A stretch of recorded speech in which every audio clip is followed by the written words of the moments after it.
24 के आसपास कर लिया और करेंगे अभी।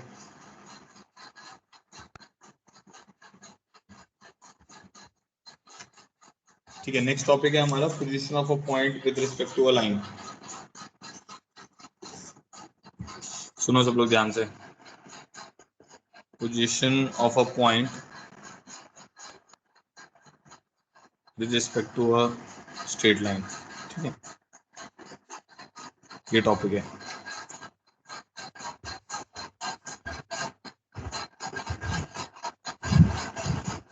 अच्छा, इसका मतलब क्या होता है position of a point with respect to a line? मैं ये देखना चाहता हूँ कि अगर मेरे पास दो पॉइंट हैं तो वो जो दो पॉइंट हैं वो लाइन के सेम साइड पर आ रहे हैं कि लाइन के अपोजिट साइड पर आ रहे हैं, अबव द लाइन आ रहे हैं, बिलो द लाइन आ रहे हैं। ठीक है, तो ये चीज़ हम चेक करना चाह रहे हैं कि आप बोलोगे सर ये तो हम ड्रॉ करके चेक कर सकते हैं, बट कई बार ऐसा होगा ना कि आपको वेरिएबल टाइप की इक्वेशन दे दी जिसमें आपको पता ही नहीं है इक्वेशन वेरिएबल्स में है, तो आपको पता नहीं है कि कहाँ पे ड्रॉ होगी वो।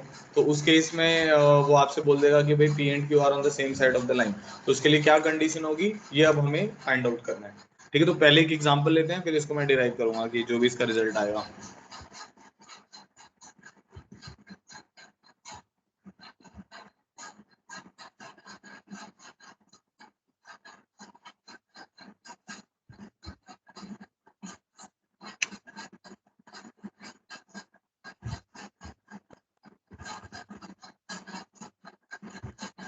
कोई भी अपनी स्क्रीन शेयर करने की कोशिश ना करे, वो फिर इफेक्ट करता है इसको ना। मेरी स्क्रीन चली जाती है, जैसे मेरी होना तो नहीं चाहिए बट स्टिल। ध्यान से पढ़ाई करो, इधर ध्यान दो, टाइम वेस्ट मत करो। चलो इधर देखो, position of a point with respect to straight line. मैं ये बता रहा था कि अभी मैं ये देखना चाहता हूँ कि कोई भी अगर मेरे पास एक स्ट्रेट लाइन है तो उस स्ट्रेट लाइन में जो दो पॉइंट होंगे वो उसके सेम साइड पर आएंगे कि अपोजिट साइड पर आएंगे, ये मैं चेक करना चाहता हूँ। तो मान लेते हैं मैंने एक लाइन ले ली, 2x + 3y = 6। बड़ी सिंपल सी लाइन है, तो इसको आप ऐसे भी लिख सकते हो ना, x/3 + y/2 = 1। इंटरसेप्ट फॉर्म में लिख लेते हैं तो बनाना भी आसान है। फॉर एग्जाम्पल लेके चल रहे हैं। ठीक है, तो से मान लेते हैं ये हमारा x एक्सिस है, ये y एक्सिस है, ये -x एक्सिस है, -y एक्सिस है, और ये ओरिजिन है। तो x इंटरसेप्ट कितना आ रहा है? 3 यूनिट्स का आ रहा है, तो यहाँ से पास करेगा ये। ठीक है, 2 यूनिट का आ रहा है, यहाँ से पास करेगा। तो आपकी कुछ लाइन ऐसे जाएगी।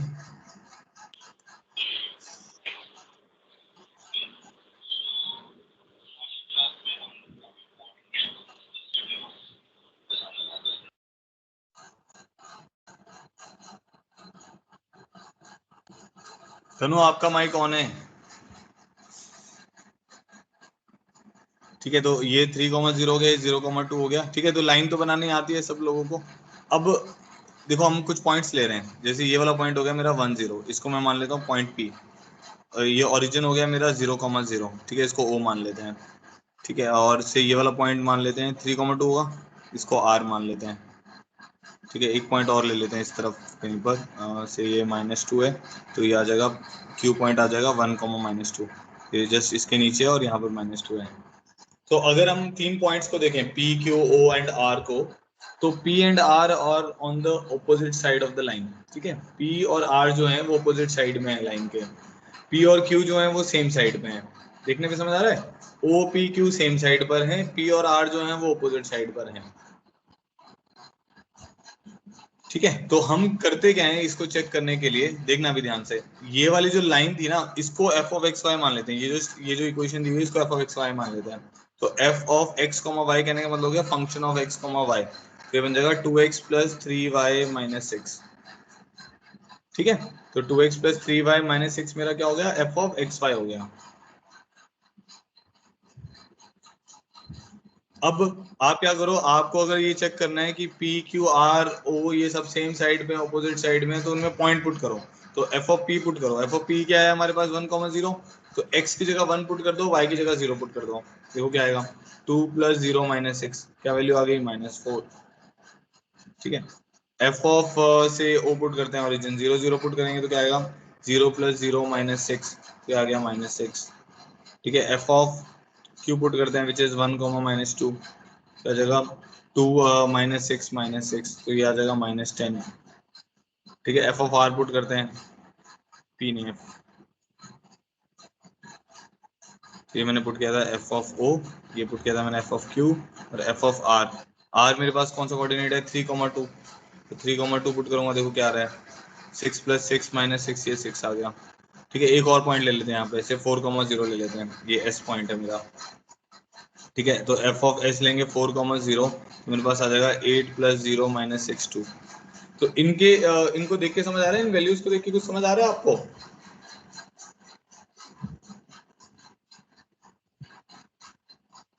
ये जैसे हमने क्या किया, ये लाइन बनाई है हमारे पास, ये लाइन है, इसको ये लाइन क्या कौन सी थी, 2x + 3y - 6 = 0 थी, तो इसको f of x y मान लिया। फिर मैंने पॉइंट पुट करना स्टार्ट किया, तो पॉइंट पुट करना स्टार्ट किए तो उसमें कुछ ऐसा ये वाली वैल्यूज आने लग गई, जैसे p की वैल्यू -4 आ रही है, o की वैल्यू -6 आ रही है, q की वैल्यू -10 आ रही है, r की वैल्यू 6 आ रही है, s की वैल्यू 2 आ रही है, नहीं इंक्रीजिंग नहीं है, हाँ पॉजिटिव नेगेटिव आ रही है। हाँ, तो जो वैल्यूज देखो, अगर आप इन इन तीनों का साइन देखो, ओ पी क्यू का साइन देखोगे तो ये तीनों का साइन नेगेटिव आ रहा है, ये भी नेगेटिव आ रहा है, ये भी नेगेटिव आ रहा है, ये भी नेगेटिव आ रहा है। और अगर आप आर और एस का साइन देखोगे तो क्या आ रहा है, पॉजिटिव आ रहा है, तो ये भी पॉजिटिव आ रहा है, ये भी पॉजिटिव आ रहा है। इसका मतलब है कि जो सेम साइड पर आएंगे वो सेम साइन देंगे, और जो ऑपोजिट साइड पर आएंगे वो ऑपोजिट साइन देंगे। अबव और बिलो ऐसे नहीं चेक किया जाता है। ये तो इसमें अगर देखो, मान लो किसी बच्चे ने इक्वेशन लिखी हुई है 2x + 3y - 6, किसी बच्चे ने इक्वेशन लिख दी 6 - 2x - 3y, तो उसके साइन ऑपोजिट हो जाएंगे। तो पॉजिटिव नेगेटिव से ये डिसाइड नहीं हो रहा है कि points are below the line और अबव द लाइन, बस ये डिसाइड हो रहा है यहाँ पर कि अगर दो पॉइंट आपको सेम साइन देंगे, they will be on the same side of the line. अगर दो पॉइंट आपको ऑपोजिट साइन देंगे, they will be on the opposite side of the line. ठीक है, तो पोजिशनल पॉइंट का मतलब समझ आया, हम क्या चेक करना चाह रहे हैं कि भाई दो पॉइंट जो है वो लाइन की सेम साइड पर हैं कि ऑपोजिट साइड पर हैं। तो उसको चेक करने के लिए मैं स्टेटमेंट लिख देता हूँ, to check whether the points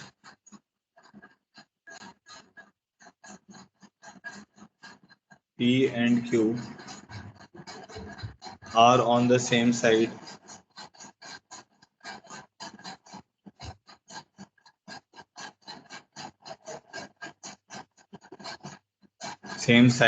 opposite side of the line, consider the line as f of x, y। तो जो भी लाइन है उसको as f of x, y मान लो, तो ax + by मैंने c वाले फॉर्मेट में ले आओ। ठीक है, if fp into fq is positive, this implies fp कहने का मतलब समझ आ गया, पॉइंट p पुट कर दिया और पॉइंट q पुट कर दिया, this implies p, q are on the same side of the line।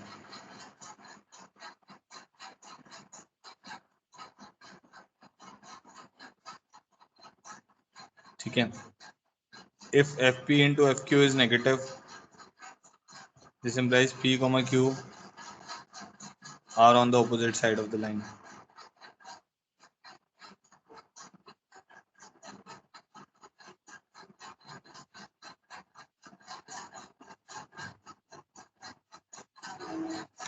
ठीक है, तो fp into fq पॉजिटिव है तो इसका क्या मतलब हो गया, p and q are on the same side of the line। fp into fq negative है तो क्या मतलब हो गया, p and q are on the opposite side of the line। यहां तक सबको ये बात क्लियर हो गई? ये हमने एक एग्जांपल से चेक कर लिया। अगर कोई भी एक जीरो आ जाएगा तो इसका क्या मतलब है, आप बोलोगे सर अगर जीरो आ गया तो क्या होगा? अगर जीरो आ गया फिर तो वो लाइन के ऊपर ही है ना, फिर तो सेम साइड और ऑपोजिट साइड की बात ही नहीं होगी।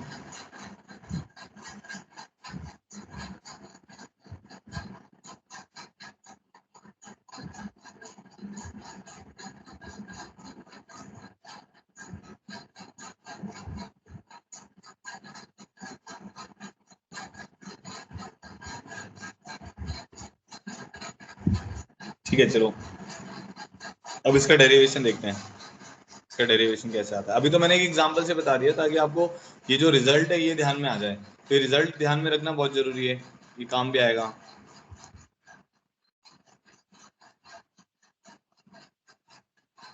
ठीक है, अब इसका डेरिवेशन देख लेते हैं। ठीक है, तो डेरिवेशन क्या है इसका,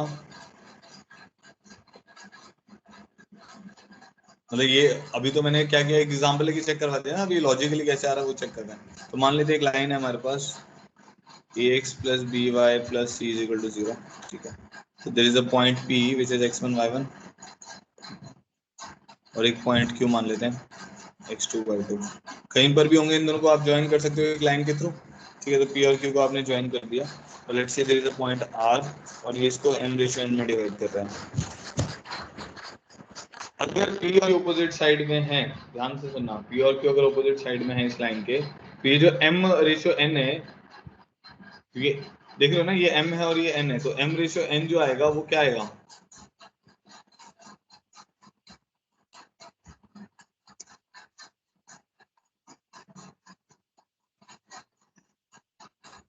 m/n जो है वो हमारा क्या आएगा, पॉजिटिव आएगा अगर पी और क्यू ऑपोजिट साइड पे है। एक मिनट, हाँ देखो, पी और क्यू अगर ऑपोजिट साइड पर है तो m/n क्या आएगा, पॉजिटिव आएगा ना, इंटरनल बाइसेक्शन होगा।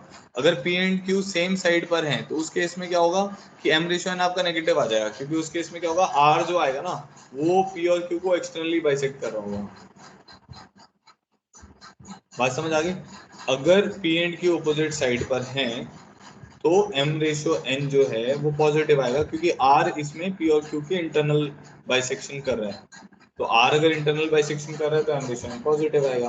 अगर r एक्सटर्नली बाइसेक्ट कर रहा होगा तो क्या होगा, m/n में से वो नेगेटिव हो जाएगा। ठीक है, तो अब इसी को हम यूज करेंगे, इसी को यूज करके हम ये प्रूव कर देंगे कि सेम साइड पर और ऑपोजिट साइड पर कैसे डिफरेंस आएगा। ठीक है, तो अब एक काम करते हैं, r के कोऑर्डिनेट्स निकाल लेते हैं। r के कोऑर्डिनेट्स क्या आएंगे, mx2 plus nx1 upon m plus n, my2 plus ny1 upon m plus n। ये r के कोऑर्डिनेट्स हैं। r lies on this line, lies on the line, which line, ax plus by plus c is equal to 0। ठीक है, तो इसको क्या करेंगे, इसमें पुट कर देंगे, तो a times of mx2 plus nx1 upon m plus n plus b times of my2 plus ny1 upon m plus n plus c is equal to 0। ठीक है, तो अब क्या होगा, क्रॉस मल्टीप्लाई कर देते हैं, तो ये आ जाएगा amx2 प्लस anx1। ठीक है, तो क्या आएगा bmy2 plus bny1 plus mc plus nc is equal to 0।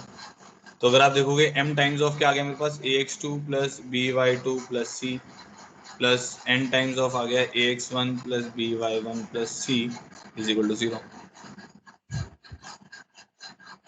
तो ax2 plus by2 plus c upon ax1 plus by1 plus c, ये वाली वैल्यू ये उधर जाएगी और डिवाइड करेंगे ना इसको, तो ये डिवाइड में आया तो माइनस n/m के बराबर आ जाएगा। ठीक है, अगर आप ध्यान से देखो, ये आपका इसमें पॉइंट पुट क्या हुआ, ये वाला ax2 bx2, ये fq ही तो है, ये आपका fq है। ठीक है, और डिवाइडेड बाय ये fp है, और दिस इज माइनस n/m। तो अगर मैं बोल देता हूँ m/n या n/m, अगर ये पॉजिटिव है, एक ही बात है ना, m/n पॉजिटिव होगा तो n/m भी पॉजिटिव होगा। अगर ये पॉजिटिव है तो इसका मतलब क्या था, इंटरनल बाइसेक्शन था, इंटरनल बाइसेक्शन था। ठीक है, उस केस में क्या होगा, fq/fp क्या हो जाएगा, नेगेटिव हो जाएगा।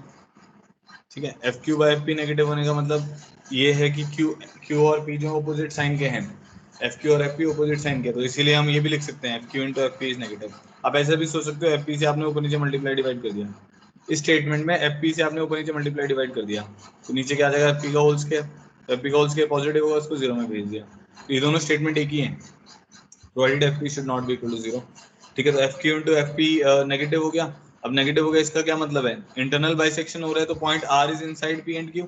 ठीक है, तो इसका क्या मतलब हो गया कि p and q are on the opposite side.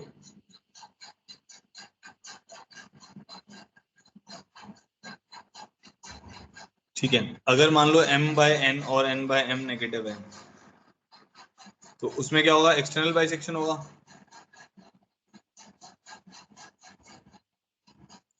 तो हमारे पास क्या आएगा, fq/fp हमारे पास क्या आ जाएगा, पॉजिटिव आ जाएगा, क्योंकि माइनस n/m है ना। तो यहाँ से हम क्या कंक्लूड कर लेंगे, fq into fp is positive.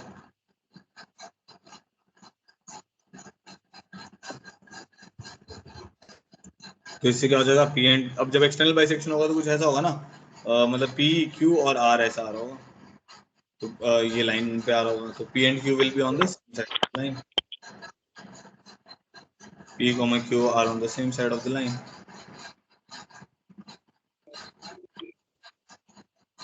सबको समझ आ गई ये बात की नहीं आई, बताओ। रिपीट।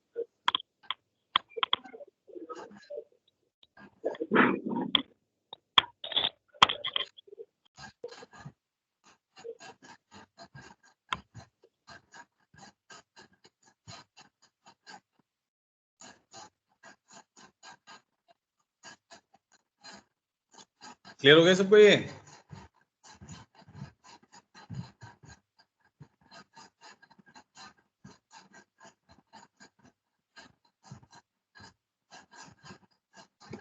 इंटरनल बाइसेक्शन में बेटा क्या होगा, m और n का रेशियो अगर पॉजिटिव आ रहा होगा तो इंटरनल बाइसेक्शन होगा। तो हमने पॉइंट निकाल के उसको लाइन में पुट कर दिया और फिर ये देखा कि ये बन जा रहा है, मतलब ये बन रहा है एफ क्यू और नीचे बन रहा है एफ पी, वो माइनस एन बाय एम बन रहा है, तो इंटरनल बाइसेक्शन होगा तो एम रेशियो एन पॉजिटिव होगा ना, तो F P by F Q क्या हो गया, नेगेटिव हो गया। अब F P by F Q या F Q by F P negative हो गया, इसका क्या मतलब है, एफ पी से ऊपर नीचे मल्टीप्लाई डिवाइड कर दो, तो F Q into F P negative हो गया। तो नेगेटिव का मतलब क्या हो गया, अगर ऑपोजिट साइन किया तो ऑपोजिट साइड पे आएंगे, सेम साइन किया तो सेम साइड पर आएंगे। दो चीजें अगर सेम साइन की उनका प्रोडक्ट पॉजिटिव होगा ना, तो दो चीजें अगर ऑपोजिट साइन की उनका प्रोडक्ट क्या होगा, नेगेटिव होगा। सबको क्लियर हो गई ये वाली बात? देखो डेरिवेशन हम इसीलिए करते हैं ताकि आपको कंसेप्ट जो है वो इन डेप्थ तक पता चल जाए कि वो निकला कैसे है, ठीक है, और उससे और ऑथेंटिकेट हो जाता है, जो भी हम चीजें कर रहे हैं वो ऑथेंटिकेट हो जाती है कि हम एकदम सही कर रहे हैं, और याद करने में भी आसानी होती है। तो अब आपको क्या समझ आ गया कि F P into F Q अगर नेगेटिव होगा तो P and Q are on the opposite side of the line, F P into F Q अगर पॉजिटिव होगा they are on the same side of the line.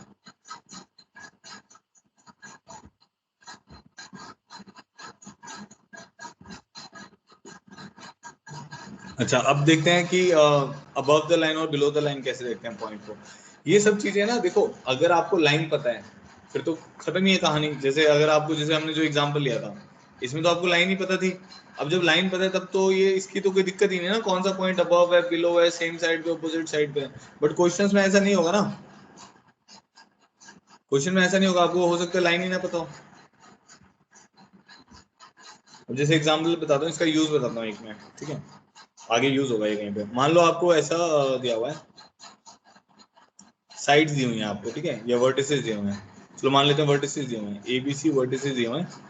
तो इसका vertex भी पता है आपको, से मान लेते हैं 1,2 है, -3,0 है, और से 7,-1 ऐसे आपको वर्टिसेस दिए हैं।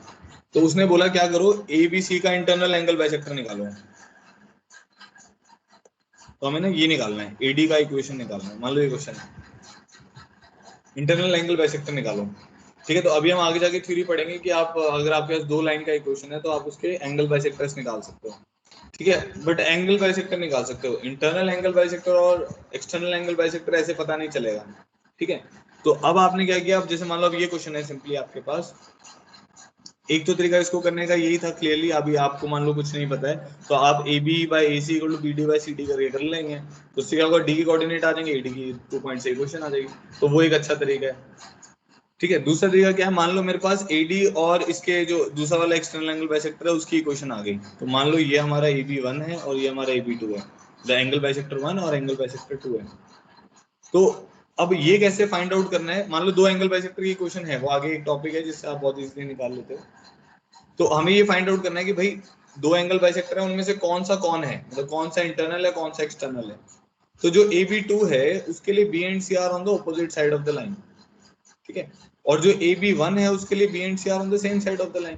तो आप क्या करोगे, आपने एंगल बाइसेक्टर निकाल लिए, पोजीशन ऑफ पॉइंट यूज कर लोगे, बी और सी को देख लो किसके लिए ऑपोजिट साइन दे रहे हैं, तो वो वाली लाइन आपकी इंटरनल एंगल बाइसेक्टर होगी, जिसके लिए सेम साइन दे रहे होंगे वो वाली लाइन आपकी एक्सटर्नल एंगल बाइसेक्टर होगी, ठीक है। तो ये मैंने आपको एक एग्जांपल बताया जहां पे इसका यूज हो रहा है, ऐसे बहुत सारे एग्जांपल्स हैं जिनमें पोजीशन ऑफ पॉइंट का यूज होता है। बताओ ये बात समझ आई जो मैं कह रहा हूँ कि दोबारा बताऊं?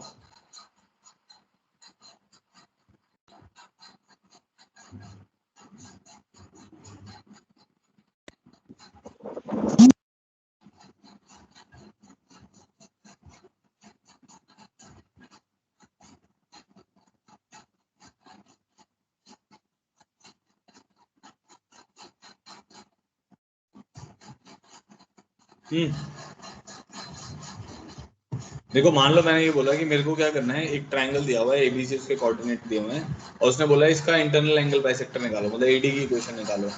ठीक है, तो हम आगे एक टॉपिक पढ़ेंगे जिसमें इंटरनल और एक्सटर्नल एंगल बाइसेक्टर दोनों निकल आते हैं।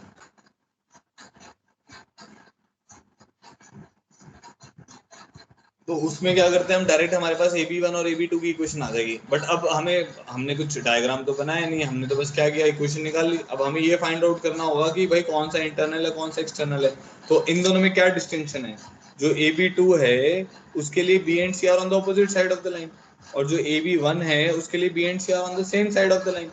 तो AB1 के लिए B और C सेम साइड पर है, AB2 के लिए B और C क्या अपोजिट साइड पे। तो आपके दोनों की इक्वेशन है, पुट करके देख लो किसी एक में। तो जो जिसके लिए वो अपोजिट साइन दे रहा होगा वो आपका इंटरनल होगा, जिसके लिए वो सेम साइन दे रहा होगा वो आपका एक्सटर्नल एंगल बाइसेक्टर होगा। तो उस मैं आपको एग्जांपल बता रहा हूँ किस तरीके से आप पोजिशन ऑफ पॉइंट का यूज कर सकते हो। तो ये एक एग्जांपल है, ऐसे बहुत सारी जगह पे यूज होता है ये। बात समझ आ गई? अभी स्टिल आपको नहीं समझ आई है तो आप रिकॉर्डिंग दोबारा से सुनना। अच्छा आगे बढ़ते हैं। अब नेक्स्ट मैं ये देखना चाहता हूँ, हाँ बेटा इन सेंटर जिस पे आएगा, बट वो लेंदी हो जाएगा ना। अब देखो मान लो जैसे विधि कह रही है इन सेंटर जिस पे आएगा वो इंटरनल होगा, बट आपने मान लो लाइन की इक्वेशन निकाल ली, फिर आप इन सेंटर निकालोगे, फिर उसको सेटिस्फाई कराओगे, तो वो लेंदी तरीका हो गया ना। जबकि पोजीशन, अब आपके पास दोनों लाइन की इक्वेशन है तो पोजीशन ऑफ पॉइंट से एक लाइन में आपको पता चल जाएगा। ठीक है, next now I want to know position of, मतलब मैं ये फाइंड आउट करना चाह रहा हूँ whether the point is above the line और बिलो द लाइन। ठीक है, मान लो वेरिएबल लाइन है, मेरे को ये फाइंड आउट करना है कि भाई जो मेरी जो पॉइंट है वो लाइन के अबव है या बिलो है। ठीक है, तो उसके लिए क्या करते हैं,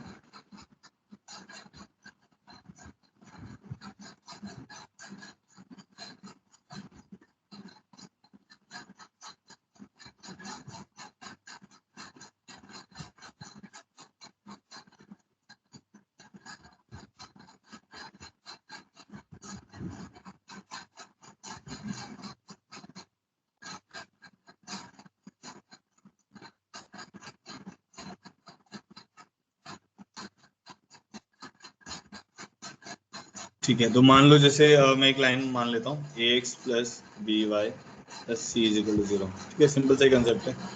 हमने ऐसा मान लिया, एक वर्टिकल लाइन मान ली। ठीक है, तो ये पॉइंट P है से x1 कॉमा y1, और एक पॉइंट Q है विच इज x1 कॉमा y2। ठीक है, ऑब्वियसली अभी देखने पे समझ आ रहा है कि point P is above the line.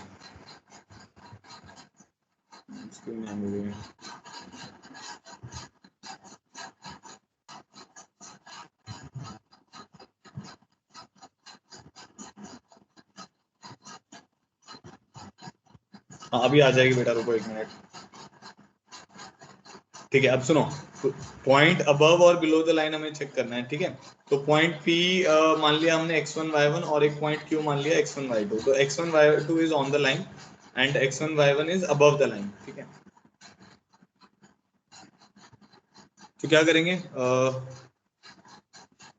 देखने पे समझ आ रहा है, अगर P is above the line, if P is above the line, ये ओरिजिन है मेरा, तो हम ये बोल सकते हैं y1 is greater then y2।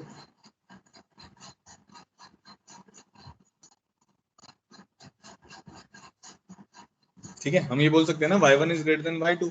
तो y1 ग्रेटर देन y2 है, तो हमारे पास क्या आ जाएगा, y1 is greater then y2 की वैल्यू इसमें डाल दो। तो y2 की वैल्यू इसमें डालोगे तो आपके पास आ जाएगा ax1 plus by2 plus c is equal to 0। समझ आती है वाली बात?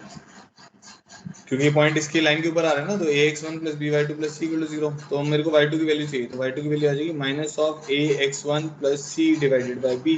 तो यहाँ पे आ जाएगा minus of ax1 plus c divided by b। ठीक है, अब क्रॉस मल्टीप्लाई कर लेते हैं, तो आ जाएगा ax1 plus by1 plus c is greater than 0। Plus B भी आएगा, बी को हटा नहीं सकते ऐसे ना, बी का साइन हमें नहीं पता है, तो आपको ना इसको हटाना नहीं है, इसको ऐसे लिखना पड़ेगा y1 plus ax1 plus c divided by b is greater than 0। तो अगर हम एलसीएम लेंगे तो अब हमारे पास आ जाएगा ax1 plus by1 plus c divided by b is greater than 0। तो अगर कोई भी पॉइंट अगर आप लाइन में पुट करते हैं डिवाइडेड बाय उसका जो y का कोफिशिएंट है डिवाइडेड बाय b, अगर वो ग्रेटर देन 0 आता है तो इसका मतलब है point is point p x1 y1 is above the line. बड़ा ही सिंपल है, b डिनोमिनेटर में आना चाहिए। ठीक है, तो अगर ax1 plus by1 plus c divided by b this is less than 0 then point is below the line.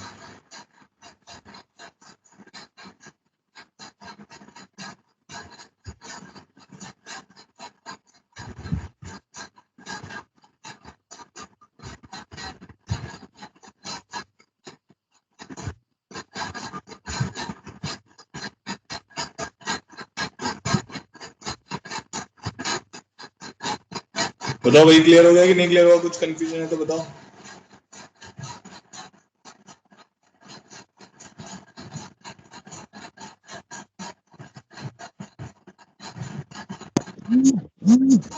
Figure दिखाना एक बार। देखो इसमें क्या बताया मैंने कि मान लो एक लाइन है, अब मेरे को ये चेक करना है पॉइंट P जो है वो अबव द लाइन है या बिलो द लाइन है। तो मैंने क्या कि ये वर्टिकल लाइन ले ली, ये कोऑर्डिनेट मान लिया x1 y2, ये कोऑर्डिनेट मान लिया x1 y1। अब अगर point P above the line है तो y1 ग्रेटर देन y2 होगा, अगर point P below the line होगा तो y1 लेस देन y2 होगा। ठीक है, तो हमने क्या किया, ये पॉइंट लाइन के ऊपर आ रहा है उसको सेटिस्फाई करा के y2 की वैल्यू निकाल ली, y1 ग्रेटर देन y2 कर दिया, उससे ये रिलेशन बन गया ax1 plus by1 plus c by b is greater than 0। ठीक है, ax1 plus by1 plus c by b is less than 0, ये दो रिलेशन बन गए। जब वो ग्रेटर देन 0 है तो अबव द लाइन है, जब वो लेस देन 0 है तो बिलो द लाइन है।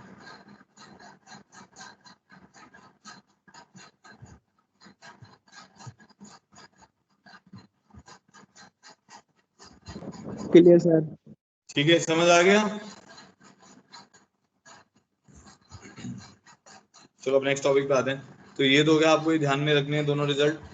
क्या रिजल्ट ध्यान में रखना है? अगर पहला तो कि भाई F P into F Q अगर पॉजिटिव है it means P and Q are on the same side of the line, F P into F Q negative है तो P and Q are on the opposite side of the line. तो अगर आपको ये check करना है point is above और below the line, तो F P divided by B मतलब वाई का जो कोफिशिएंट है, F P divided by B अगर पॉजिटिव आता है point is above the line, F P divided by B अगर नेगेटिव आता है point is below the line. ठीक है जी, नेक्स्ट आते हैं।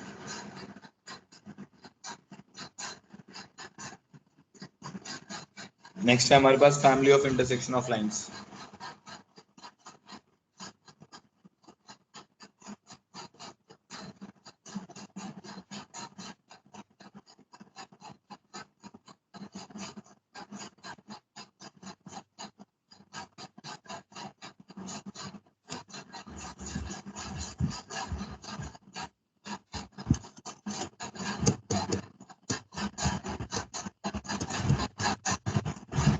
ठीक है, अच्छा अब इसमें क्या है, फैमिली का मतलब क्या होता है? फैमिली आपको ना हर जगह मिलेगी अभी कोनिक सेक्शन में, मतलब स्ट्रेट लाइन में मिलेगी, फिर सर्कल, पैराबोला, एलिप्स, हाइपरबोला सब में मिलेगी। ठीक है, तो फैमिली का क्या मतलब होता है? जो फैमिली ऑफ कर्व्स होती हैं, मतलब मैथ्स में उसका क्या मतलब होता है? तो ये जो आपकी फैमिली है उससे थोड़ी सी डिफरेंट है, ह्यूमन फैमिली जो होती है उससे थोड़ी सी डिफरेंट है। कैसे डिफरेंट है? इसमें इनफाइनाइट मेंबर्स होते हैं। हमारी फैमिलीज में तो क्या होते हैं, कुछ ही कम ही मेंबर होते हैं, 4 होंगे, 5 होंगे। ठीक है, ज़्यादा से ज़्यादा 10-12 हो सकते हैं, कंबाइंड फैमिली ले लो 20 भी हो सकते हैं। ठीक है, बट इसमें कितने होंगे? इनफाइनाइट मेंबर्स होंगे। तो यहाँ मतलब नेवर एंडिंग फैमिलीज हैं, तो इनफाइनाइट मेंबर्स होंगे और ऑब्वियसली एक कॉमन प्रॉपर्टी होगी। जैसे हम सबकी फैमिलीज में भी होता है ना, जीन्स या डीएनए आरएनए जो भी है वो सेम रहते हैं, तो इन सब में भी क्या होगा? एक कॉमन प्रॉपर्टी होगी। समझ आ गया क्या मतलब है फैमिली? मैथ्स में जो फैमिली है उसका क्या मतलब है कि उनमें इनफाइनाइट मेंबर्स होंगे और एक कॉमन प्रॉपर्टी होगी। किस किस को सब कुछ क्लियर चल रहा है वो लिखो एक बार। प्रियांशु कह रहा वॉइस लैग है।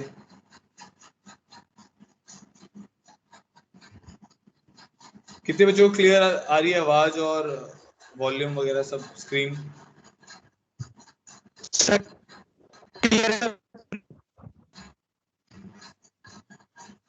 हाँ, जिसको क्लियर नहीं है वो अपना एक बार बेटा ये वो लोकेशन चेंज करने की कोशिश करें।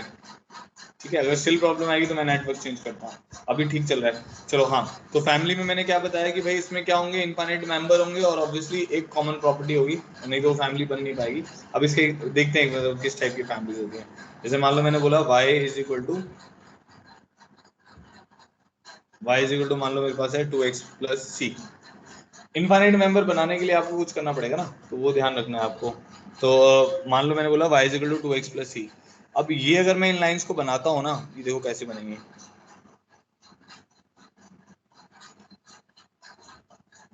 तो अगर मैं x को 0 पुट करता हूँ और सॉरी c को 0 पुट करता हूँ तो ये एक लाइन बनेगी, देखो।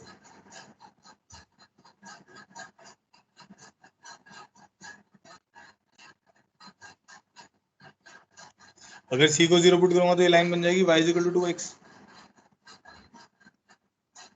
हाँ, अगर c को 1 पुट करेंगे तो क्या बन जाएगा, ये बन जाएगा y is equal to 2x plus 1। c को 2 पुट करोगे तो ये बन जाएगा y is equal to 2x plus 2। देख रहे हो ना, x 0 पर ये माइनस हाफ से पास करेगा, y 0 पर x माइनस हाफ से पास करेगा, ये माइनस 1 से पास करेगा। ऐसे ही नीचे को जाओगे तो ये 2x माइनस 1 हो जाएगी, -2 करोगे तो 2x माइनस 2 हो जाएगी। तो इन सब को देख के क्या समझ आ रहा है, ये सब फैमिली है कि नहीं है? पैरेलल लाइंस है हमारे पास, ये वाली जो लाइंस हैं ये क्या है, पैरेलल लाइंस है ना हमारे पास। तो ओके, स्क्रीन हैंग हो रहा है, तो रुको एक मिनट।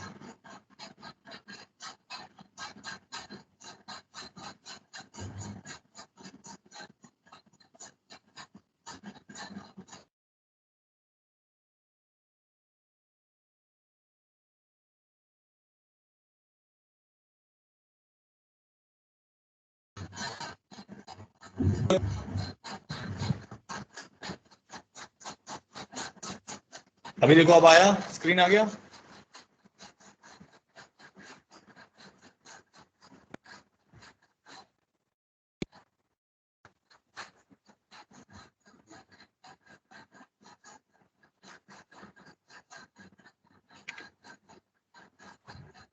ठीक है, अब मैंने रीशेयर किया है, बाहर जाना चाहिए।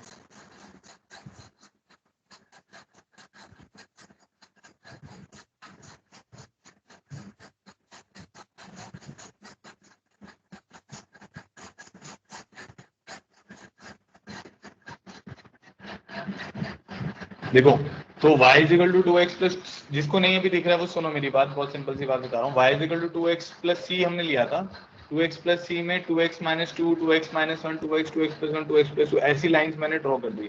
तो ये जो भी सारी लाइंस हैं, ये लाइंस क्या आ रही हैं, पैरेलल लाइंस आ रही हैं। तो इनफाइनाइट मेंबर कैसे हुए, c के कारण इनके इनफाइनाइट मेंबर हो गए, क्योंकि c कोई भी वैल्यू ले सकता है, 0, 1, 2, 3, 4, -1, -2, -3, माइनस हाफ, √3, कुछ भी वैल्यू ले सकता है, c belongs to real number है। तो c belongs to real number के कारण क्या हो गया, इसके इनफाइनाइट मेंबर्स हो गए। और कॉमन प्रॉपर्टी इनकी क्या है, कॉमन प्रॉपर्टी है स्लोप वाली। तो इन सब की स्लोप कितनी है, 2 है, इसीलिए ये क्या बनेगा, फैमिली ऑफ पैरेलल लाइंस बनेगा। ये फैमिली ऑफ पैरेलल लाइंस बन रहा है। ठीक है, तो ये हमारे पास क्या बनेगा, फैमिली ऑफ पैरेलल लाइंस। सबको ये बात क्लियर हो गई?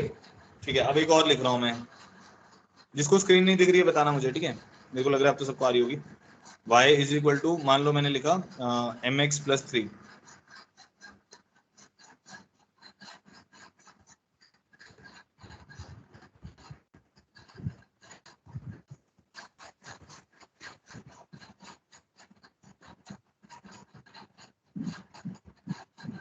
तो y मैंने लिख दिया mx प्लस 3। अब mx प्लस 3 लिखने का क्या मतलब हुआ कि अब इसमें इस, अगर आप इस लाइन को बनाओगे ना तो देखो ये कुछ ऐसा बनेगा।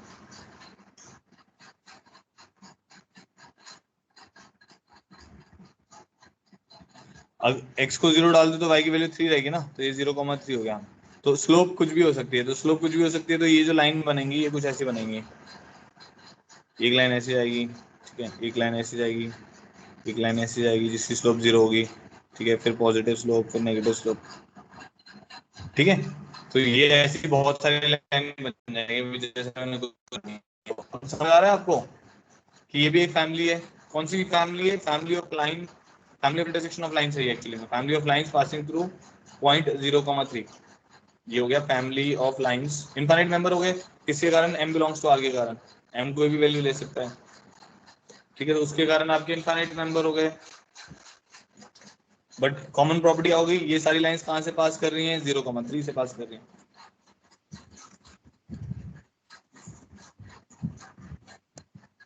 ठीक है, तो ये क्लियर हो गया। अब हमारे लिए देखो ऐसे और भी बहुत सारे आप सर्कल्स भी बना सकते हैं, सर्कल भी बना लेते हैं। सर्कल की क्वेश्चन होती है एक्स के प्लस, जो स्टैंडर्ड सर्कल होता है उसकी क्वेश्चन होती है एक्स के plus Y square equal to R square. X के plus Y square equal to 1 square 2 square 3 square. तो ये यही सर्कल ले लेते हैं। ये जितने भी सर्कल हैं इनका सेंटर 0 0 है और रेडियस मैंने वेरिएबल बना दिया। तो मान लो एक सर्कल बनेगा जिसका रेडियस 1 है, सेंटर या ओरिजिन 0 0।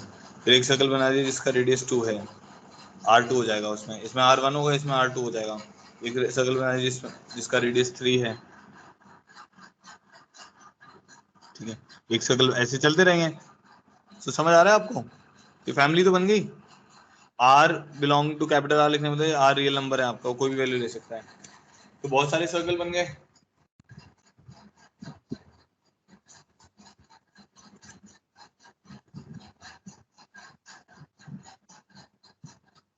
ठीक है, तो ये सर्कल की कॉमन प्रॉपर्टी क्या होगी? कंसेंट्रिक है। कंसेंट्रिक समझते हो? इनका सेंटर जो है वो क्या है? 0 0 है।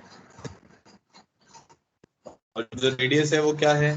1 भी हो सकता है, 2 भी हो सकता है, 3 भी हो सकता है एंड सो ऑन।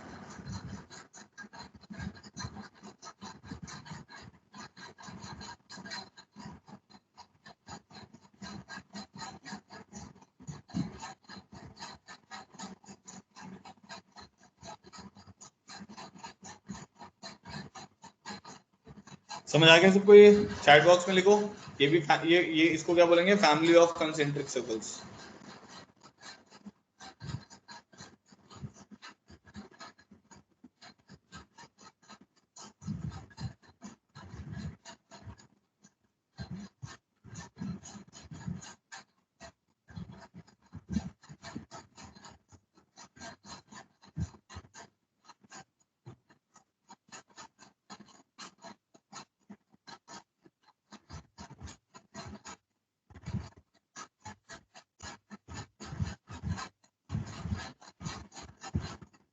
सबको क्लियर है? ऑल क्लियर करो एक बार।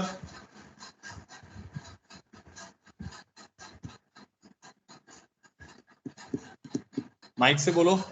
समझ आ गया? मेरे पास चैट नहीं आ रही आपकी।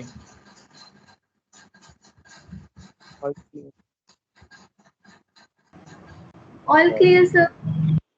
All clear sir.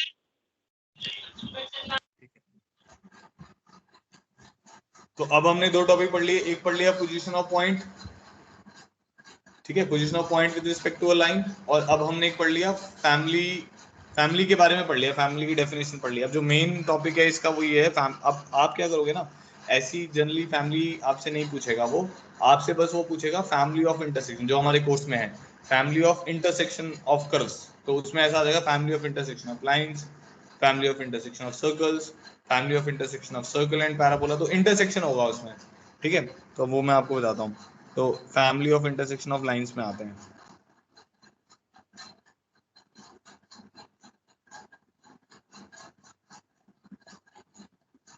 अब कंसर्न क्या है हमारे यहाँ पे कि भाई हमारे को दो लाइन दे दी उसने, एक L1 दे दिया और एक L2 दे दिया, ठीक है, एक लाइन क्या दे दिया L1 और एक लाइन क्या दे दिया L2, ठीक है। अब वो क्या कह रहा है आपको कि भाई ऐसा करो, ऐसी लाइंस निकालो जो L1 और L2 के इंटरसेक्शन से पास कर रही हैं। तो obviously we have to find infinite lines which are passing through intersection of L1 and L2, ठीक है। इनफाइनाइट लाइंस जो कहां से पास कर रही हैं? Intersection of L1 and L2 से पास कर रही हैं। तो एक लाइन ये हो गई,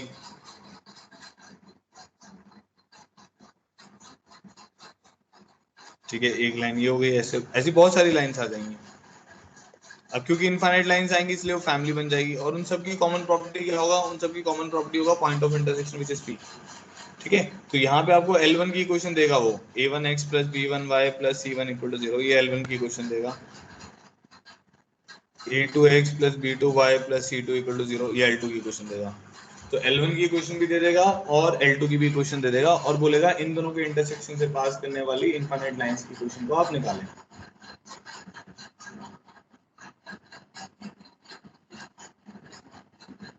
ठीक है जी, तो हमने क्या किया फिर L1, अब मैं वो इक्वेशन लिख रहा हूँ। ठीक है, देखो मेरे को एक तो वेरिएबल इंट्रोड्यूस करना पड़ेगा, और दूसरा पॉइंट पी हर एक उस जो भी लाइन की मैं इक्वेशन लिखूंगा उसके ऊपर पॉइंट पी आना चाहिए।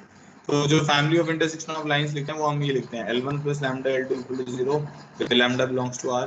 आप ये भी लिख सकते हो, आप ये भी लिख सकते हो L2 plus lambda L1 is equal to 0 फिर लैम्डा बिलोंग्स टू R।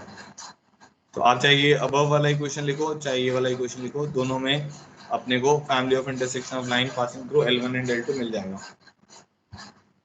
ठीक है, अब वो चेक कर लेते हैं कैसे मिल रहा है वो हमें, है ना। अब ये तो मैंने लिख दिया डायरेक्टली, बट ये क्या सोच के लिखा है वो मैं आपको बता रहा हूँ। देखो ये इक्वेशन, ये जो भी दोनों इक्वेशन है, अगर ये मेरे को इनफाइनाइट मेंबर्स दे देते हैं और साथ में वो इनफाइनाइट मेंबर हर एक मेंबर जो है वो पॉइंट पी से पास कर रहे हैं, ठीक है, और ये एक लीनियर इक्वेशन तो है ही, लैम्डा तो कांस्टेंट है, और ये लीनियर इक्वेशन बनेगी एक्स एंड वाई में। तो ये पक्का से क्या होगा, linear equation in X Y is a straight line. तो ये स्ट्रेट लाइन बन जाएंगी, पॉइंट पी से भी पास करेंगी और इनफाइनाइट मेंबर भी होंगे, तो इसीलिए क्या बन जाएगी, family of intersection of lines बन जाएगी। ठीक है, तो अब वो देख लेते हैं। तो इसकी इक्वेशन लिख देता हूं मैं, a1x plus b1y plus c1 plus lambda times of a2x plus b2y plus c2 equal to 0।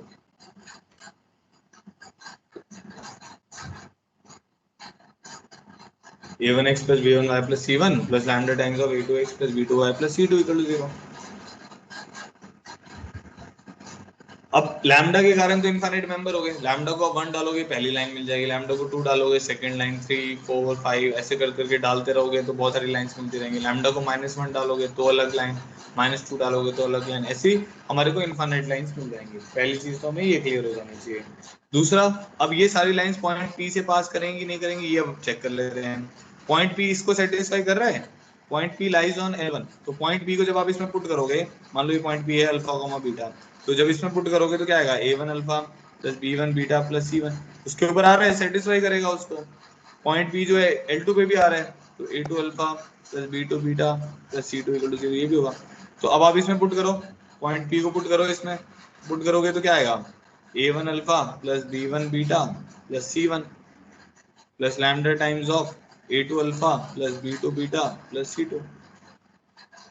अब क्या ये भी 0 है ये भी 0 है, तो 0 प्लस लैम्डा 0 कितना आ जाएगा, 0 इक्वल टू 0 आ जाएगा, मतलब सेटिस्फाई कर रहा है, मतलब point P lies on this L1 plus lambda L2 equal to 0। Similarly इसमें पॉइंट P पुट करोगे ये भी 0 होगा, इसमें पॉइंट P पुट करोगे ये भी 0 होगा, तो 0 प्लस लैम्डा 0 वो भी 0 हो जाएगा। तो कहने का मतलब है ये जो मैंने इक्वेशंस लिखी हुई हैं L1 plus lambda L2 equal to 0 और L2 plus lambda L1 equal to 0, इसमें ऑब्वियसली लैम्डा के कारण इनफाइनाइट मेंबर्स हैं, पॉइंट P इस पे सेटिस्फाई कर रहा है, लीनियर इक्वेशन x और y में ही है, इसलिए ये स्ट्रेट लाइंस की इक्वेशन देगा जो पॉइंट P से पास करेंगे। तो ये अगर आपसे कोई भी अब ऐसा, अब देखो क्वेश्चन कैसा बनेगा, अब उसमें आपको ना और क्लियर हो जाएगा। वो बोलेगा ये दो लाइन है, ये लाइन देगा आपको L1 L2 दो लाइन है, इनके पॉइंट ऑफ इंटरसेक्शन से पास करने वाली एक लाइन है, ठीक है, जो L3 के परपेंडिकुलर है। ठीक है, तो इस लाइन की इक्वेशन निकालो। अब ऐसा नहीं है कि इसको करने का एक ही तरीका है, बट कुछ क्वेश्चन ऐसे होते हैं कि जो मतलब एक पर्टिकुलर टॉपिक से होते हैं या उस पर्टिकुलर टॉपिक के लिए बने होते हैं, तो वो क्वेश्चन मैं अभी नहीं बता रहा हूँ, जब हम आगे प्रैक्टिस करेंगे उसमें आएगा। ठीक है, अभी तो मैं एक सिंपल सा एग्जांपल ले रहा हूँ। तो इसको करने का पहला तरीका, आपको क्या करना है, L1 L2 के इंटरसेक्शन से पास करने वाली लाइन निकालनी है जो L3 के परपेंडिकुलर है। L1 L2 L3 सब पता है आपको, तो पहला तरीका तो क्या कि आपने ये पॉइंट P निकाल लिया, ठीक है, L3 की स्लोप आपको पता रहेगी, तो क्योंकि ये जो PQ लाइन है ये L3 के परपेंडिकुलर है तो PQ की स्लोप आ गई, तो पॉइंट P पता है, स्लोप पता है, इस लाइन की इक्वेशन आ जाएगी। क्लियर हो गया, L1 L2 को सॉल्व करके आपको पॉइंट P मिल गया, ठीक है, L3 की स्लोप पता है तो PQ की स्लोप पता चल जाएगी, क्योंकि M1 M2 -1 होता है, उससे PQ की स्लोप आ जाएगी। तो P के कोऑर्डिनेट पता है, ठीक है, PQ की स्लोप पता है, तो इस लाइन की इक्वेशन आ जाएगी हमारे पास। अब दूसरा तरीका, अब हम क्या करते हैं, पी क्यू की इक्वेशन को मान लेते हैं L1 plus lambda L2 equal to 0। P Q की इक्वेशन को मान लिया। अब हमारा कंसर्न क्या है यहाँ पे, हमारा कंसर्न बस ये है कि किसी तरीके से लैम्डा मिल जाए तो हमारा क्वेश्चन खत्म हो जाएगा। तो L1 और L2 मैंने दोनों लिख दिए। अब यहाँ से स्लोप आ जाएगी in terms of lambda, slope निकाल लोगे ना, coefficient negative coefficient of x divided by coefficient of y। तो स्लोप ऑफ ये लाइन आ जाएगी PQ। तो स्लोप ऑफ PQ क्या होगी, अगर इसकी स्लोप m3 है तो -1/m3 होगी। तो वहां से क्या होगा, लैम्डा निकल आएगा। तो इसको सॉल्व करके लैम्डा निकल आएगा। लैम्डा को जब इसमें पुट करोगे तो लाइन की इक्वेशन आ जाएगी। समझ आया? तो हमने फैमिली ऑफ इंटरसेक्शन का यूज करके क्या किया, PQ की इक्वेशन लिख ली क्योंकि L1 L2 के इंटरसेक्शन से पास कर रहा है। तो PQ की इक्वेशन जो मैंने लिखी वो क्या लिखी है, L1 plus lambda L2 equal to 0। अब उसकी स्लोप आ जाएगी in terms of m, in terms of lambda, sorry उसकी स्लोप आ जाएगी इन टर्म्स ऑफ लैम्डा, क्योंकि लैम्डा ही तो वेरिएबल है उसमें। तो लैम्डा की टर्म्स में उसकी स्लोप आ गई। और PQ की स्लोप जो है वो -1/m3 भी है, क्योंकि PQ is perpendicular to L3। तो दोनों को कंपेयर करके लैम्डा आएगा, उसको पुट करोगे आप, लाइन की इक्वेशन आ जाएगी। अब बताओ भाई, सब समझ आ गया यहाँ तक जो भी मैंने बताया?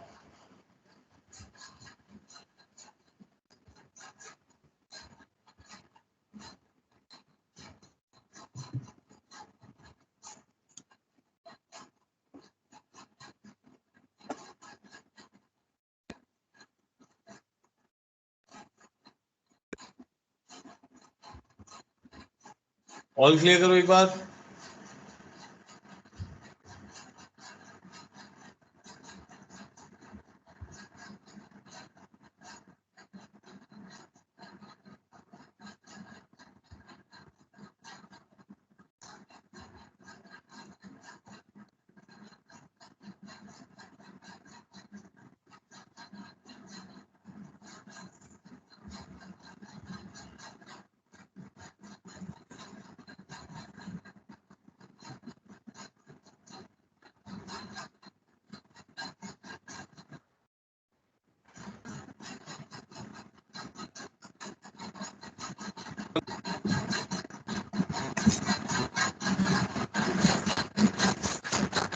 इसमें अभी क्वेश्चन करेंगे, बट अभी थ्योरी समझ आ गई ना आप लोग को। थ्योरी में बस ये बताया कि इंटरसेक्शन वाली लाइन को लिखना कैसे है, दो लाइन के से पास करने वाली इंटरसेक्शन वाली लाइन को कैसे लिखना है, L1 plus lambda L2 equal to 0 से लिखना है।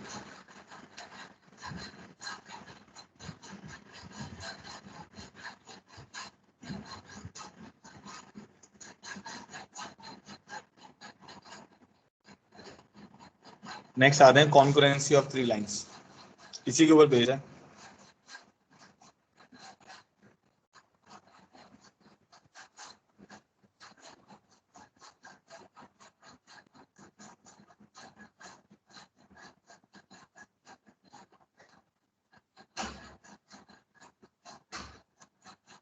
खुला हुआ है।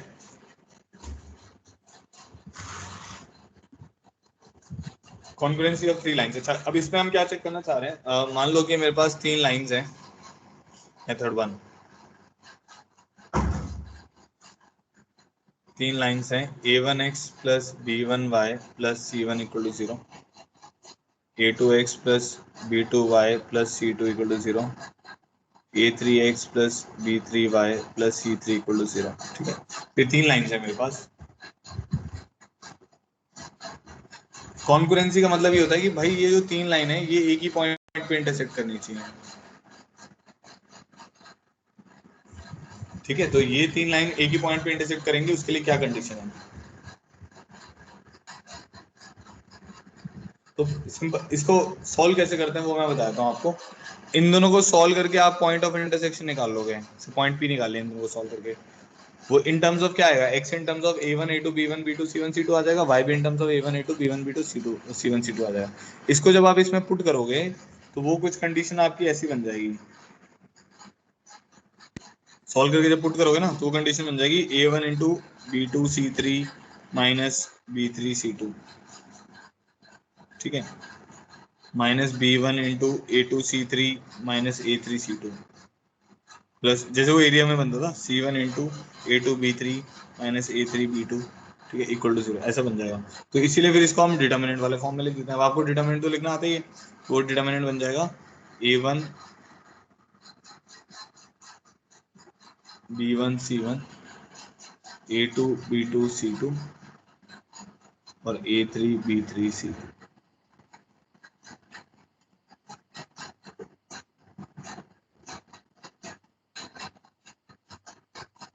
ठीक है, तो अगर तीन लाइन कॉन्करेंट हैं तो उनका जो डिटर्मिनेंट बनेगा, उनके कोफिशिएंट्स का जो डिटर्मिनेंट बनेगा वो इक्वल टू 0 आएगा।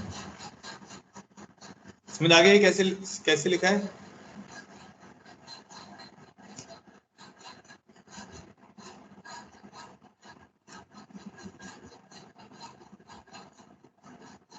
अभी मैं दोबारा से बता रहा हूँ, सुनो। तीन लाइन हमें कॉन्करेंट करनी थी, तो हमने क्या किया, दो को सॉल्व करके उसका पॉइंट ऑफ इंटरसेक्शन निकाल लिया, उसको थर्ड में पुट कर दिया। जैसे हम उसको थर्ड में पुट करेंगे तो हमारे पास कुछ ये कंडीशन बन जाएगी जो कि डिटर्मिनेंट से आती है। देखो ना, A1 इंटू क्या बनेगा, डिटर्मिनेंट सॉल्व करना आता है ना, A1 into B2 C3 minus B3 C2 minus B1 into A2 C3 minus A3 C2 plus C1 into A2 B3 minus A3 B2। ठीक है, तो वो मैं पूरा सॉल्व नहीं कर रहा हूँ। होता क्या है, पॉइंट ऑफ इंटरसेक्शन निकाल के उसको थर्ड लाइन में डाल देते हैं, तो वो आपके पास एक डिटर्मिनेंट की कंडीशन बन जाएगी। ठीक है, बट इसमें एक चीज ध्यान रखनी है, converse is not true. But converse is not true. Converse is not true कहने का क्या मतलब है, अगर मैं ये बोलता हूँ, ऐसे क्वेश्चन मतलब आते हैं काफी, ऐसे जो रीजनिंग वाले क्वेश्चन होते हैं ना, इसमें रीजनिंग सी है ना एक तरीके से, कि भाई अगर इस तरफ से ये कंडीशन तो सही बैठ रही है, बट अगर ये 0 है तो क्या तीन लाइन कॉन्करेंट होंगी कि नहीं होंगी? तो it is this does not implies that lines are concurrent। ठीक है, this does not implies that lines are concurrent। ऐसा कैसे, अभी देख लेते हैं। अब मान लो फॉर एग्जांपल हमारे पास एक लाइन है x plus Y plus 1 equal to 0, एक लाइन है x plus Y plus 2 equal to 0 और एक लाइन है x plus Y plus 3 equal to 0। अगर आप इन तीनों लाइंस को देखोगे, ये तीनों लाइंस आपकी पैरेलल लाइंस हैं। x plus Y plus 1 equal to 0, x plus Y plus 2 equal to 0, x plus Y plus 3 equal to 0, ये तीनों लाइंस हमारे पास कौन सी लाइंस हैं? पैरेलल लाइंस हैं। ठीक है, तो अगर आप इसका डिटर्मिनेंट लेंगे,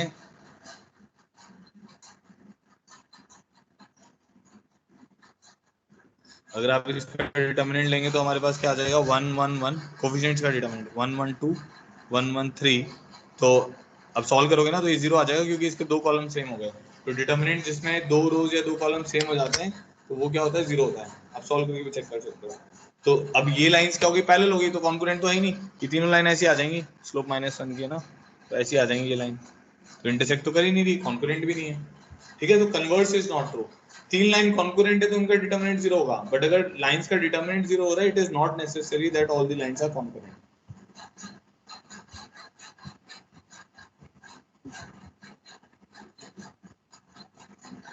ठीक है, तो कॉन्करेंट लाइन को चेक करने का तरीका पता चल गया आपको।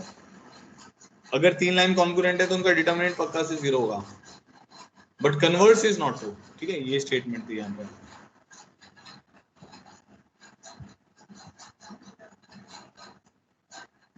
ठीक है, नेक्स्ट पे आते हैं। अब मेथड 2, कई बार क्या होता है कॉन्करेंसी चेक करने का मेथड 2, कई बार क्या होगा ना, आप डिटर्मिनेंट निकालने बैठोगे और आपको ये लगेगा कि यार ये डिटर्मिनेंट तो मतलब बड़ा लेंथी सा हो रहा है, डिटर्मिनेंट को अगर मैं सॉल्व करता हूँ तो बहुत लेंथी सा प्रॉब्लम बन जाएगा, तो वो करना मतलब सही नहीं लगेगा आपको। तो और वो क्वेश्चन भी उस पर वो बना ही नहीं होगा उस तरीके से करने के लिए, तो उसको करने के लिए हम एक और तरीका यूज करते हैं। तो जेई में क्वेश्चन आ रखा है, उसके लिए ये मेथड मैं आपको बता रहा हूँ, अभी करेंगे वो क्वेश्चन भी। ठीक है, तो मेथड 2 क्या है, if three lines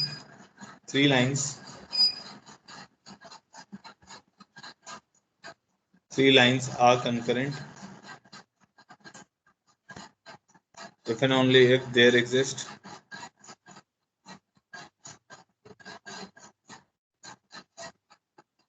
constants lambda 1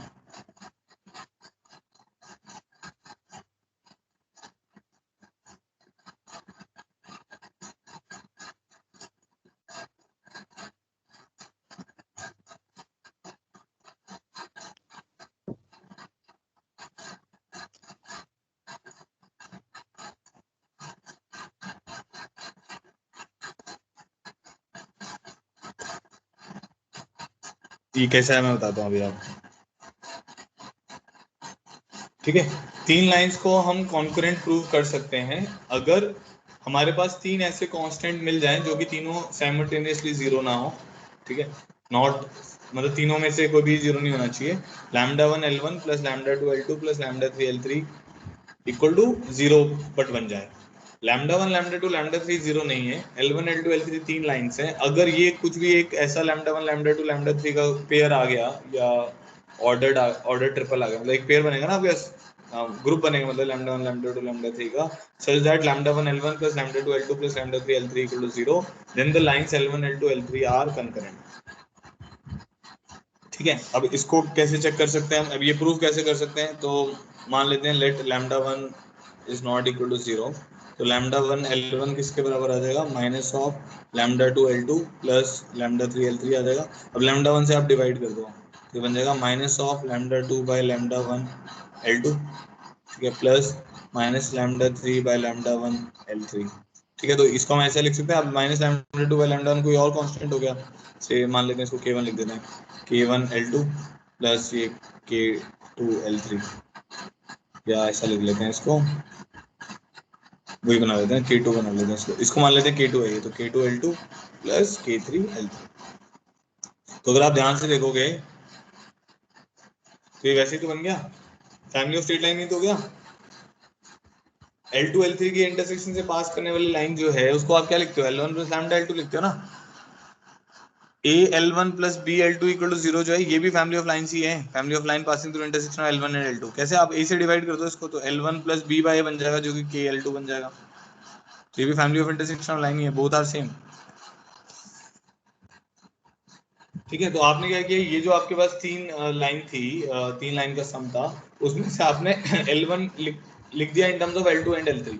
जब आपने लिख दिया L1 in terms of L2 and L3 तो क्या लिखा, L1 is equal to lambda L2 plus mu L3 लिख दिया, या K2 L2 plus K3 L3 लिख दिया। इसका मतलब क्या हो गया, L1 जो होगा वो L2 और L3 के इंटरसेक्शन से पक्का से पास करेगा ही करेगा।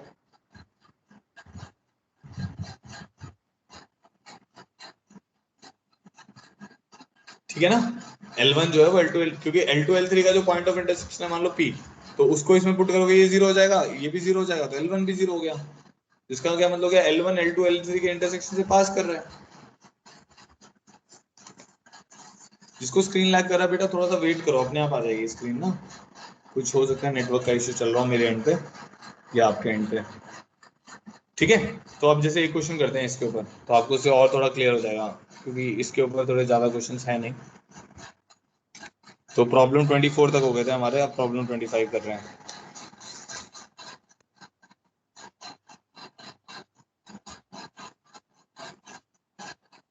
Show that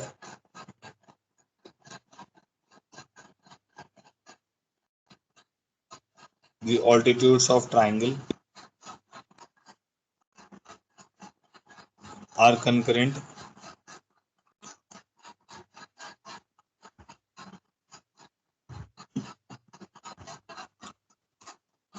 if the vertices of triangle are xi comma yi, I is equal to 1 2 3.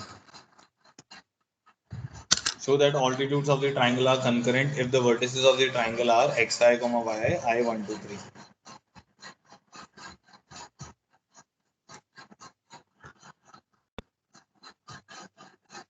अभी इस क्वेश्चन को सुनो, आपको समझ आ जाएगा, जिसको भी अभी तक कुछ क्लियर नहीं हुआ ना कॉन्करेंसी वाला जो कंसेप्ट है।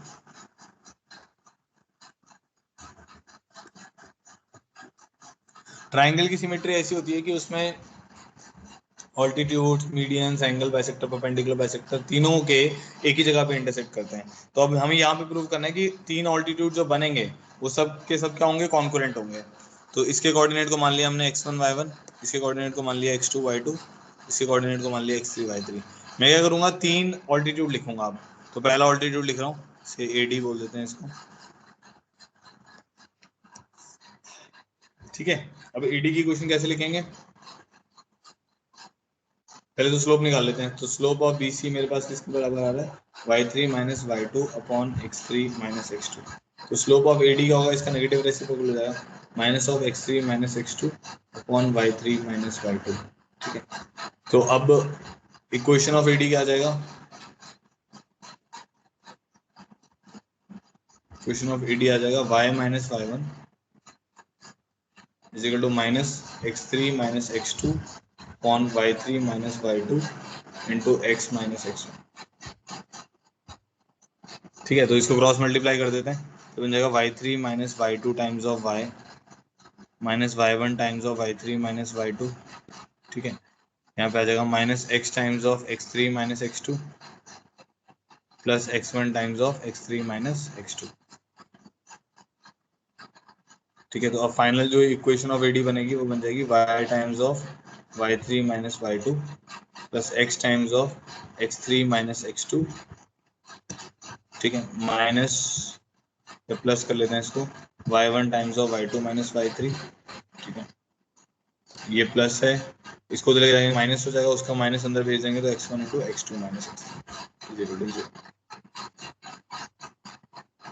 ठीक है, तो ये AD की क्वेश्चन हो गई। अगर आप ध्यान से देखो ना, जब AD आ रहा है तो x1 y1 से स्टार्ट हो रहा है, तो x1 y1 यहाँ पे आ रहे हैं, बाकी हर जगह आपके y3 और y2 ही आ रहे हैं, तो ये मेरी AD की क्वेश्चन हो गई। ऐसे अगर मैं सेम ही तो तरीका होगा किसके लिए, BC और BE और CF के लिए, है ना, तो ऐसे ही आपके पास BE भी आएगी, हम सिमेट्री से लिख सकते हैं, ऐसे हमारे पास CF भी आएगा।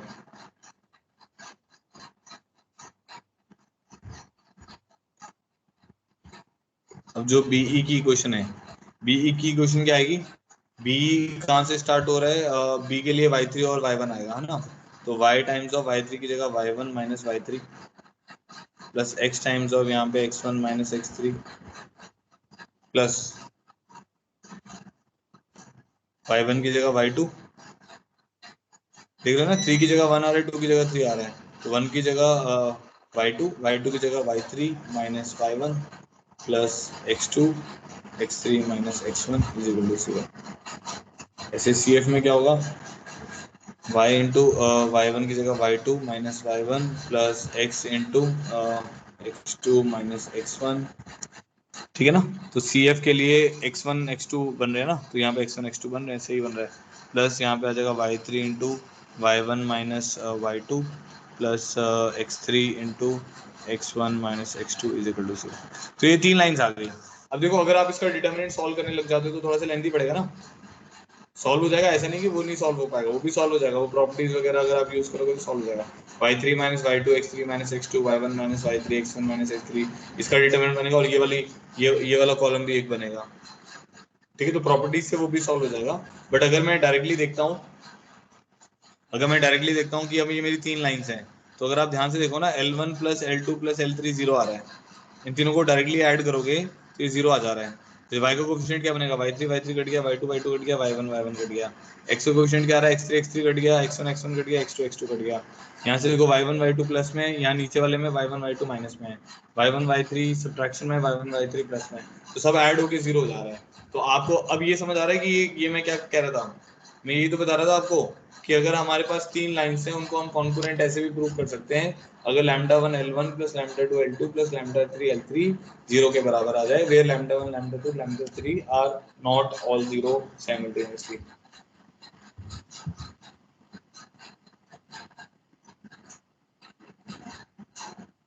हाँ, स्क्रीन लैग हो गया है, ओके।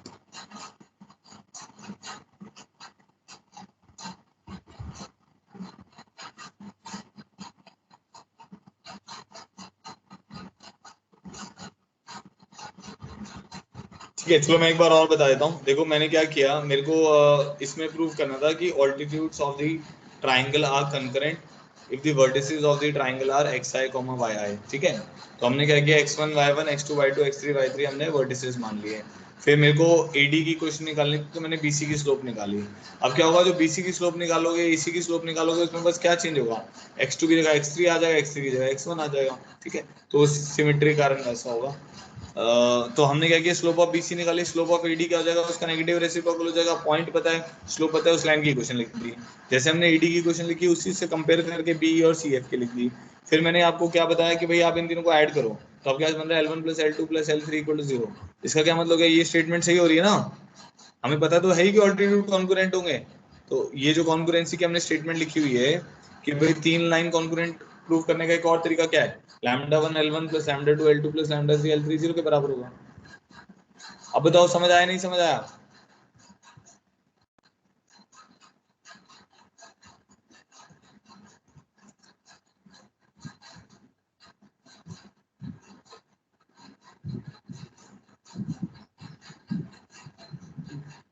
जिसको समझ आया ऑल क्लियर कर दो एक बार।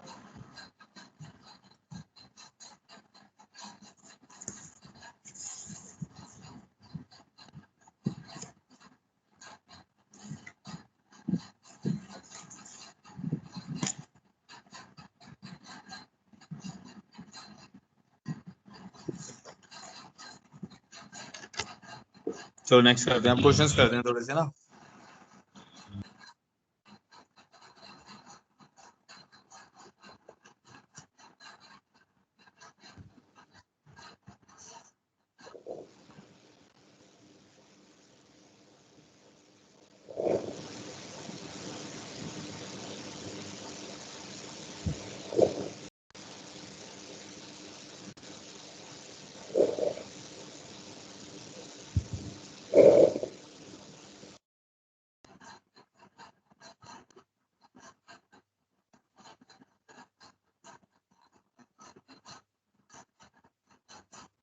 If 5a plus 4b plus 20c is equal to t, then the value of t for which the line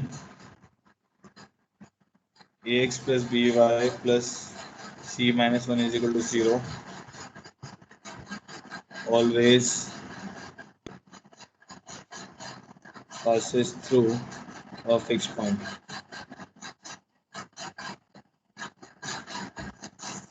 चलो इसको ट्राई करो, फैमिली ऑफ लाइन के ऊपर क्वेश्चन है।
ये वाले क्वेश्चन को ट्राई करो सब लोग।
चलो देखो मैं बताता हूँ।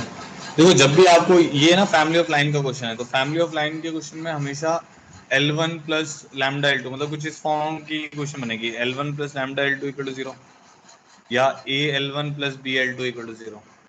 ठीक है, और ये इनफाइनाइट लाइंस बनेंगी जो कि हमेशा किस पॉइंट से पास करेंगी, पॉइंट P से। तो L1 और L2 को हम फिक्स्ड लाइंस बोलते हैं, these are two fixed lines, क्योंकि ये दोनों लाइन गिवन है। और पॉइंट P को हम बोलते हैं फिक्स पॉइंट, तो वो आपको ना पॉइंट P निकालने को कह रहा है इस केस में। और T की वैल्यू भी, वैल्यू ऑफ T भी निकालनी है। अच्छा, T भी निकाल सकते हैं, फिक्स पॉइंट भी निकाल सकते हैं। ठीक है, तो हमेशा आपको क्या करना है, अगर ऐसा क्वेश्चन आता है तो उसको कन्वर्ट करना है L1 plus lambda L2 equal to 0 में। तो अब एक काम करते हैं, जैसे मेरे पास लाइन की क्वेश्चन दी हुई है ax plus B Y plus C minus 1 is equal to 0, ऐसा दिया हुआ है ax plus B Y plus C minus 1 equal to 0। अच्छा, और कंडीशन क्या दी हुई है, 5a plus 4b plus 20c is equal to T. तो काम करो, c की वैल्यू उठा के यहाँ से यहाँ पे डाल दो, c की वैल्यू उठा के यहाँ से यहाँ पे डाल दो। तो 20c किसके बराबर आ जाएगा, t minus 5a minus 4b minus 4b divided by 20। ठीक है, तो मेरे पास क्या आएगी question, A X plus B Y, ठीक है, सी की जगह मैंने लिख दिया T minus 5a minus 4b divided by 20 minus 1 is equal to 0। ठीक है जी, अब ये आ जाएगा ए एक्स और यहाँ पे आ रहा है माइनस a बाय 4, ठीक है, plus B Y minus b by 5 plus T by 20 minus 1 is equal to 0। तो अगर आप ध्यान से देखो, ये बन रहा है a times of x minus 1 by 4 plus b times of y minus 1 by 5 plus t minus 20 by 20 equal to 0। ठीक है, अब ये जो अगर आप इसी क्वेश्चन को देखते हो, इसमें a b ऑब्वियसली कांस्टेंट हैं। ठीक है, तो ये फैमिली ऑफ लाइंस कब बन पाएगा, जब कुछ ऐसा आएगा AL1 plus BL2 equal to 0। तो ये फैमिली ऑफ लाइंस उसी केस में बन पाएगा जब t माइनस 20 बाई 20 जो है ये 0 के बराबर हो। अगर वो 0 के बराबर नहीं हो तो फैमिली ऑफ लाइंस नहीं बनेगा, क्योंकि फैमिली ऑफ लाइंस की क्वेश्चन तो क्या होती है, AL1 प्लस BL2। तो इसका मतलब हो गया कि भाई t को तो 20 होना पड़ेगा। अगर t 20 होगा तभी हमारी लाइन किस फॉर्मेट में आएगी, AL1 plus BL2 equal to 0। अब यहाँ से हमारे पास फिक्स लाइंस आ जाएंगी। फिक्स लाइंस जो हैं वो दो हैं, कौन कौन सी, एक x इजिकल टू 1/4, एक है y इजिकल टू 1/5। तो इन दोनों का पॉइंट ऑफ इंटरसेक्शन क्या हो जाएगा, वो हमारा फिक्स पॉइंट हो जाएगा। फिक्स पॉइंट हमारे पास क्या आएगा, 1/4, 1/5। सो 1/4, 1/5 इज द आंसर, और t की वैल्यू 20, ये भी आंसर है। फिक्स पॉइंट है 1/4, 1/5, t इक्वल टू 20। बताओ भाई, समझ आया नहीं समझ आया।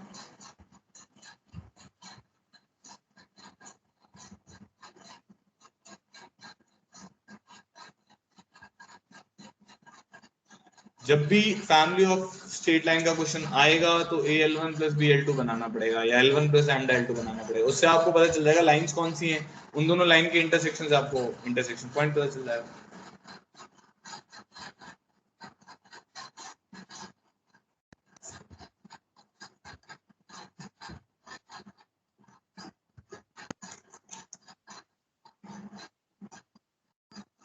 जिसको क्लियर हो गया बताओ जल्दी से।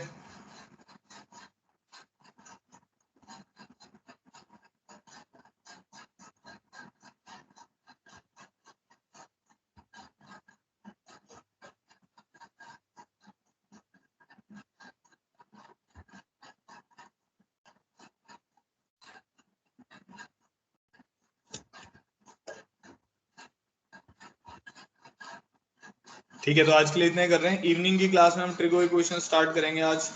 ठीक है, तो जिसका वो मिस हो रखा है वो प्लीज अटेंड करें। 2 to 3 है हमारी क्लास।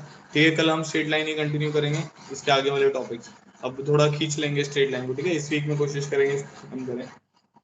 ठीक है, बाकी फॉर द टाइमिंग आप हमेशा पैकेज वगैरह करते रहें, पैकेज पूरा करें, जो भी डाउट्स हैं मुझे सेंड करें। ठीक है, चलो आज के लिए इतना ही। Thank you so much for joining, have a good day बेटा। जय हनुमान जी करके एग्जिट करो सब लोग।